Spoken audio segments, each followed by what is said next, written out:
हम लोग अपने प्रीवियस लेक्चर्स में फंक्शन को डिटेल में समझे थे। फंक्शन को हम लोग ग्राफ के थ्रू भी समझने की कोशिश किए थे और मशीन के एग्जाम्पल से भी समझने की कोशिश किए थे, मतलब मशीन से भी रिलेट करने की कोशिश किए थे। आज हम लोग अपने इस लेक्चर में डोमेन को समझेंगे। डोमेन मतलब फंक्शन का इनपुट। जैसा कि हम लोग जानते हैं कि हम लोग जो भी इनपुट फंक्शन में डालते हैं वो इनपुट फंक्शन का डोमेन कहलाता है, और जो भी आउटपुट हमें देता है वो फंक्शन का रेंज कहलाता है। ये हम लोग जानते हैं। तो अगर हम लोग डोमेन को थोड़े और डिटेल में समझने की कोशिश करें तो हम लोग कहेंगे डोमेन का मतलब इनपुट टू द फंक्शन, मतलब फंक्शन का इनपुट। कहेंगे डोमेन का मतलब input to the function. Input तो होता है, लेकिन कैसा इनपुट? कहेंगे वैसा इनपुट जिस पे फंक्शन हमारा डिफाइंड हो। मतलब फंक्शन में हम लोग ऐसा इनपुट डालेंगे जिसके लिए फंक्शन हमारा डिफाइंड हो। हम लोग ऐसा इनपुट नहीं डालेंगे जिसके लिए फंक्शन हमारा डिफाइंड ही नहीं है। हम लोग ऐसा इनपुट बिल्कुल नहीं डालेंगे जिसके लिए फंक्शन हमारा डिफाइंड ही नहीं है। कहेंगे हम लोग इनपुट जो भी इनपुट डालेंगे तो वैसा इनपुट डालेंगे जिसके लिए फंक्शन डिफाइंड हो। ऐसा नहीं है कि हम लोग कोई भी इनपुट लाए और डाल दिए फंक्शन में। सबसे पहले हम लोग चेक करेंगे कि उस इनपुट के लिए फंक्शन हमारा डिफाइंड है या नहीं है, तब उस इनपुट को हम लोग अपने फंक्शन में पुट करेंगे, फंक्शन में डालेंगे। ठीक है, तो इस डोमेन को हम लोग समझने के लिए कुछ एग्जांपल्स लेते हैं। जैसा कि हम लोग अपने फर्स्ट लेक्चर में मशीन से रिलेट किए थे फंक्शन को, मशीन के एग्जांपल से समझे थे फंक्शन क्या होता है। जैसे हम लोग बहुत सारे एग्जांपल लिए थे, जैसे बाइक का एग्जांपल लिए थे, इलेक्ट्रिक मोटर का एग्जांपल लिए थे, इलेक्ट्रिक फैन का एग्जांपल लिए थे, स्विच बोर्ड का एग्जांपल लिए थे, ढेर सारे एग्जांपल लिए थे। तो उसी प्रकार आज भी हम लोग मशीन के एग्जांपल से डोमेन को समझने की कोशिश करेंगे, तो उससे आप लोग इस चीज़ को थोड़े अच्छे से रिलेट कर पाएंगे। तो मान लेते हैं आज भी हम लोग कोई मशीन का एग्जांपल ले लेते हैं। For example bike, motorcycle. तो हम लोग जानते हैं बाइक एक मशीन है, तो उस मशीन को इनपुट की आवश्यकता होगी। तो इनपुट में हम लोग क्या डालते हैं? पेट्रोल। तो हम लोग बाइक में या मशीन में ऐसा इनपुट डालते हैं जिसके लिए हमारा मशीन सही काम करे, प्रॉपर्ली वर्क करे। लेकिन उस बाइक में अगर हम लोग पेट्रोल के बजाय केरोसिन डाल दें या हम डीजल डाल दें तो क्या वो बाइक प्रॉपर्ली वर्क करेगा? कहेंगे नहीं, वो खराब हो जाएगा। हम लोग बाइक में पेट्रोल के बजाय डीजल या केरोसिन नहीं डाल सकते हैं। कोई भी मशीन हो उसमें हम लोग वही इनपुट डालेंगे जिस पे वो मशीन प्रॉपर्ली वर्क करे। ऐसा इनपुट नहीं डालेंगे जिसके लिए वो मशीन ही खराब हो जाए हमारा। तो फंक्शन भी तो हमारा एक मशीन ही है। हम लोग समझे थे फंक्शन भी एक प्रकार का मशीन ही है। मैथमेटिक्स में फंक्शन भी एक मशीन ही है। तो फंक्शन को जो इनपुट डालते हैं, हम लोग इनपुट देते हैं, ऐसा इनपुट देंगे जिसके लिए फंक्शन हमारा डिफाइंड हो। ऐसा इनपुट बिल्कुल नहीं डालेंगे जिसके लिए फंक्शन ही हमारा अनडिफाइंड हो जाए। तो उसके लिए सबसे पहले हम लोग चेक करेंगे, जो भी इनपुट डाल रहे हैं उसको चेक करेंगे। अगर उस इनपुट पे फंक्शन डिफाइंड होता है तो ही उस इनपुट को डालेंगे। तो आइए चलिए हम लोग मैपिंग डायग्राम यहाँ पे पहले से ड्रॉ करके रखे हैं। इस मैपिंग डायग्राम की मदद से समझते हैं कि डोमेन एक्चुअल में कहता क्या है हमें। तो यहाँ पे पहला मैपिंग डायग्राम है। ठीक है, इस मैपिंग डायग्राम को अगर हम लोग देखें तो यहाँ पे ए का इमेज 1 है, लेकिन यहाँ बी जो है ऐसा एलिमेंट है जिसका एक से ज़्यादा इमेज है। कहेंगे बी एक ऐसा इनपुट है जिसके लिए एक से ज़्यादा आउटपुट मिल रहा है। तो हम लोग समझे थे कि एक भी एलिमेंट डोमेन के सेट का ऐसा हो जाए जिसका एक से ज़्यादा आउटपुट हो तो कहते वैसा फंक्शन अनडिफाइंड होता। तो ये फंक्शन ही हमारा अनडिफाइंड हो गया। उसी प्रकार इस मैपिंग डायग्राम की अगर हम लोग बात करें, यहाँ ए का इमेज 1 है, लेकिन बी एक ऐसा एलिमेंट है जिसका कोई इमेज नहीं है। तो हम लोग इसके बारे में भी समझे थे कि ऐसा एलिमेंट हमारे डोमेन के सेट में नहीं होना चाहिए जिसका कोई इमेज ही ना हो। अगर ऐसा होता है तो कहते वो फंक्शन हमारा अनडिफाइंड होगा, क्योंकि इस बी का कोई इमेज नहीं है। मतलब ये जो इनपुट है, इस वाले सेट के एलिमेंट्स को इनपुट एलिमेंट्स भी कहा जाता है, और इधर जो हमें मिलता है वो आउटपुट एलिमेंट्स भी कहा जाता है। तो इधर वाले सेट में बी एक ऐसा इनपुट है जिसका कोई आउटपुट नहीं है। इसका कहेंगे कोई आउटपुट नहीं है, हमें कोई आउटपुट नहीं मिल रहा है। तो समझे थे ये भी हमारा अनडिफाइंड होता है ऐसा फंक्शन। तो ये भी फंक्शन हमारा अनडिफाइंड है। तो कहेंगे कि जब इस इनपुट पे फंक्शन ही हमारा अनडिफाइंड हो गया, जैसे ये यहाँ पे हम अगर b डालें इनपुट में तो ये फंक्शन ही अनडिफाइंड हो गया, क्योंकि b पे एक से ज़्यादा आउटपुट मिल रहा है, तो ये फंक्शन ही अनडिफाइंड हो गया। तो कहेंगे ऐसा इनपुट हम अपने फंक्शन में नहीं डालेंगे जिसके लिए फंक्शन ही अनडिफाइंड हो जाए। फॉर एग्जांपल यहाँ पे हम देख रहे हैं a के लिए तो सही था, a का यूनिक इमेज था, लेकिन b एक ऐसा एलिमेंट था जो इस पूरे फंक्शन को ही अनडिफाइंड कर दिया। तो कहेंगे ऐसा एलिमेंट हम अपने फंक्शन में नहीं डालेंगे, ऐसा इनपुट हम अपने फंक्शन में नहीं डालेंगे जिसके लिए हमारा फंक्शन ही अनडिफाइंड हो जाए। तो कहेंगे इस b को हम अपने इनपुट में फंक्शन में नहीं डालेंगे। उसी प्रकार यहाँ भी b को हम अपने फंक्शन में नहीं डालेंगे, हम वैसा इनपुट डालेंगे जैसे यहाँ a को डालेंगे, क्योंकि यहाँ a का यूनिक इमेज है। कहेंगे ऐसा इनपुट हम डालेंगे जिसके लिए हमारा फंक्शन डिफाइंड हो। यहाँ पे हम इस फंक्शन में b को नहीं डालेंगे, यहाँ भी b को इनपुट नहीं डालेंगे। तो इसके लिए हम लोग और एक एग्जांपल लेते हैं, फिर समझते हैं। इसको हम लोग मिटा देते हैं, आप लोग वीडियो को पॉज करके इस चीज को नोट कर सकते हैं।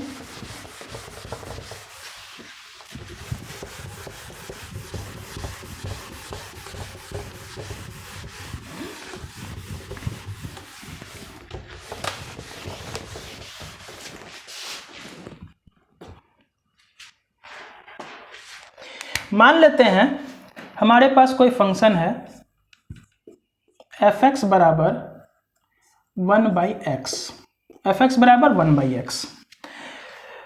ये एक फंक्शन हम लोग जानते हैं, ये रेसिप्रोकल फंक्शन है। तो हम लोग जानते हैं यहाँ पर x का जो मतलब यहाँ पे जो इनपुट डलेगा, इस फंक्शन का जो इनपुट होगा उसमें हम x बराबर 0 नहीं डाल सकते हैं, क्योंकि हम लोग जानते हैं अगर यहाँ पे x बराबर 0 डालेंगे तो डेनोमिनेटर में 0 आ जाएगा।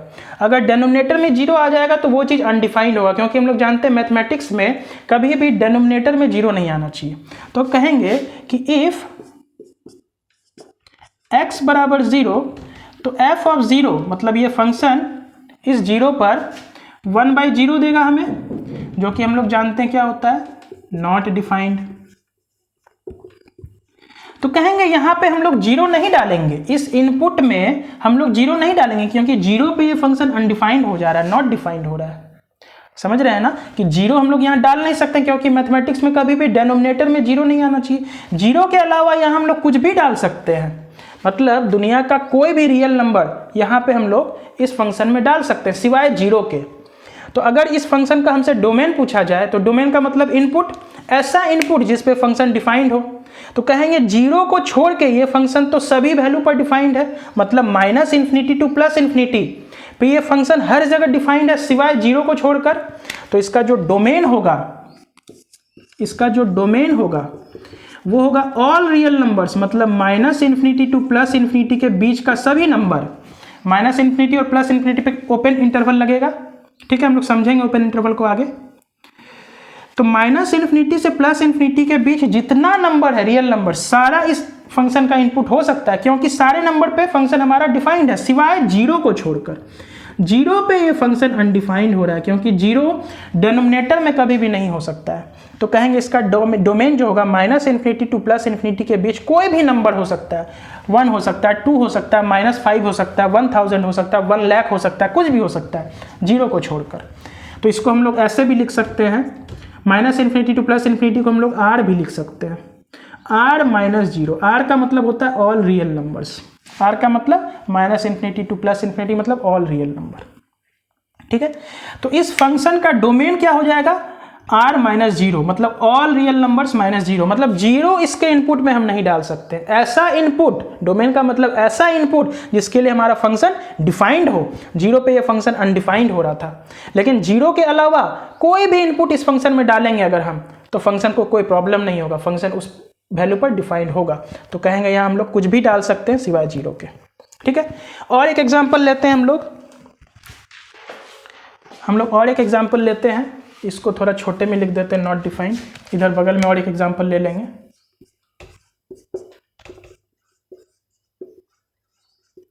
मान लेते हैं हमारा दूसरा एग्जाम्पल f(x) बराबर √x। ये क्या है, √x। ये स्क्वायर रूट फंक्शन है। हम लोग जानते हैं कि स्क्वायर रूट का एक प्रॉपर्टी होता है कि रूट जो होता है कभी भी अपने अंदर निगेटिव नंबर्स को नहीं ले सकता है। Root square root negative numbers के लिए अनडिफाइंड होता है। जैसे -2 का रूट वो अनडिफाइंड होगा, -1 का रूट अनडिफाइंड होगा।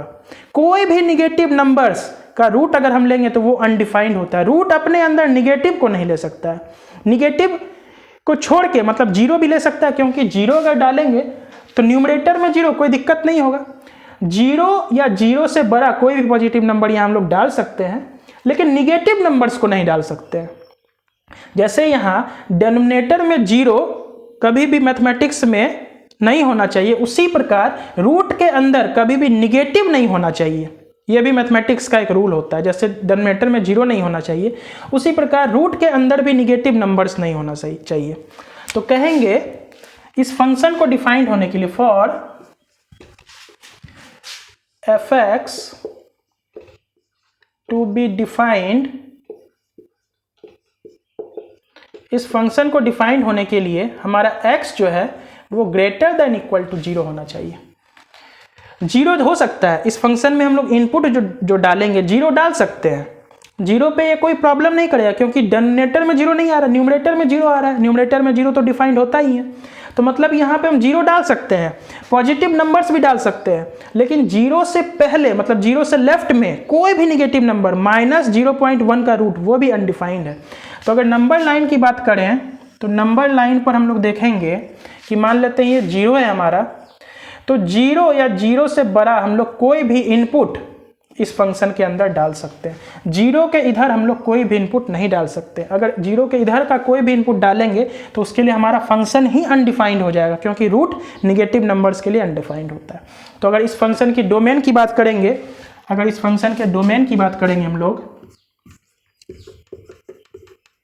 तो डोमेन हो जाएगा 0 to इन्फिनिटी। जीरो पे क्लोज इंटरवल, इन्फिनिटी पे हमेशा ओपन इंटरवल लगता है। जीरो पे क्लोज क्यों लगेगा? क्योंकि जीरो यहाँ इंक्लूडेड है, जीरो को हम लोग ले सकते हैं। अगर जीरो को हम लोग नहीं ले सकते तो वहाँ पे ओपन इंटरवल लगता है, मतलब जीरो को हम लोग इंक्लूड नहीं कर रहे हैं। चूंकि यहाँ जीरो हम लोग डाल सकते हैं इस फंक्शन में, तो इसलिए जीरो को यहाँ पे हम लोग क्लोज इंटरवल में लगाएंगे। तो दो प्रकार का हम लोग को ध्यान रखना है कि फंक्शन को डिफाइंड जब भी होता है तो उसके लिए दो चीज़ हम लोगों को हमेशा चेक करना पड़ता है कि डिनोमिनेटर में कभी भी जीरो नहीं आना चाहिए। जैसे इस फंक्शन में डिनोमिनेटर में अगर जीरो आएगा तो वो नॉट डिफाइंड हो जाएगा। उसी प्रकार रूट के अंदर कभी भी निगेटिव नहीं आना चाहिए। रूट के अंदर अगर निगेटिव आ गया तो वो फंक्शन अनडिफाइंड हो गया। मतलब हम निगेटिव इनपुट नहीं डालेंगे अपने फंक्शन में। डोमेन का मतलब क्या? Input to the function. कैसा इनपुट? जिस इनपुट पे फंक्शन हमारा डिफाइंड हो। तो कहेंगे जीरो से बड़ा अगर हम लोग इनपुट डाल रहे हैं, मतलब जीरो या उससे बड़ा पॉजिटिव नंबर्स डाल रहे हैं, तो वहाँ पे फंक्शन को कोई प्रॉब्लम नहीं होगा। लेकिन जीरो से अगर लेफ्ट में अगर हम कोई भी वैल्यू डालते हैं, -0.2, -0.3, तो उस निगेटिव नंबर्स के लिए फंक्शन अनडिफाइंड होगा। तो कहेंगे वैसा इनपुट हम डालेंगे ही नहीं फंक्शन में। तो मतलब डोमेन जो होगा उसका निगेटिव नंबर्स नहीं होगा, पॉजिटिव नंबर्स होगा, जीरो और पॉजिटिव नंबर्स। तो कहेंगे इसका डोमेन ये होगा। तो यहाँ तक आप लोग नोट कीजिए। इस चीज को हम लोग मिटा करके आगे और कुछ समझने की कोशिश करेंगे। तो इस चीज को हम लोग मिटा देते हैं।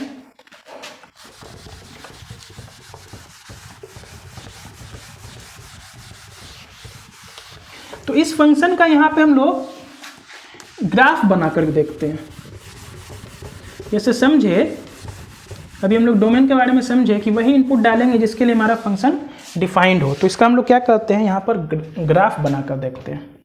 जैसा कि हम लोग जानते हैं कि ये रेसिप्रोकल फंक्शन है हमारा, 1/x रेसिप्रोकल फंक्शन है। रेसिप्रोकल फंक्शन का ग्राफ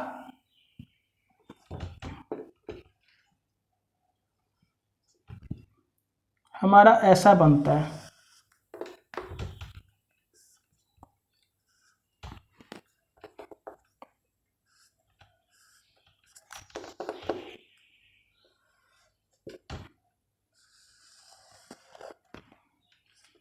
ये ओरिजिन है।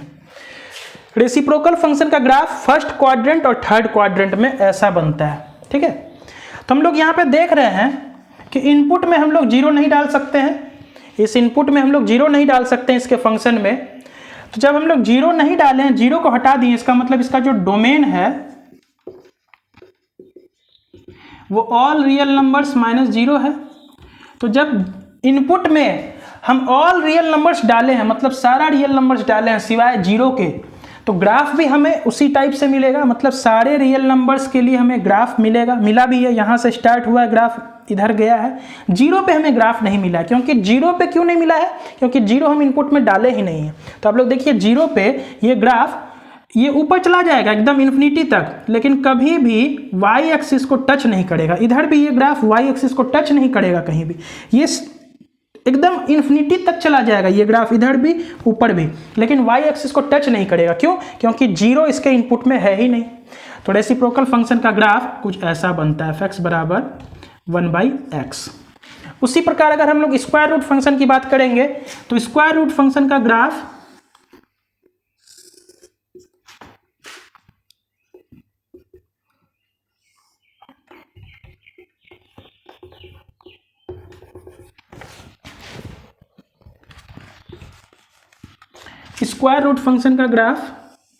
भी कुछ ऐसा बनता है।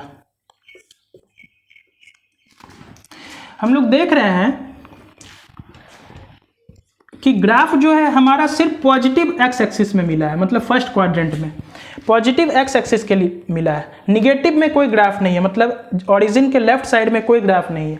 ग्राफ हमें क्यों नहीं मिला है? क्योंकि इसमें इनपुट हम लोग सिर्फ पॉजिटिव नंबर्स डाले हैं। जीरो पे ग्राफ हमारा है, जीरो और जीरो से राइट हैंड साइड में, मतलब पॉजिटिव नंबर्स को हम लोग इनपुट में डालें, इसलिए हमारा ग्राफ भी पॉजिटिव में मिला है। ग्राफ हमारे निगेटिव में नहीं मिला है, निगेटिव एक्स एक्सिस की तरफ ग्राफ हमारा नहीं मिला। क्यों?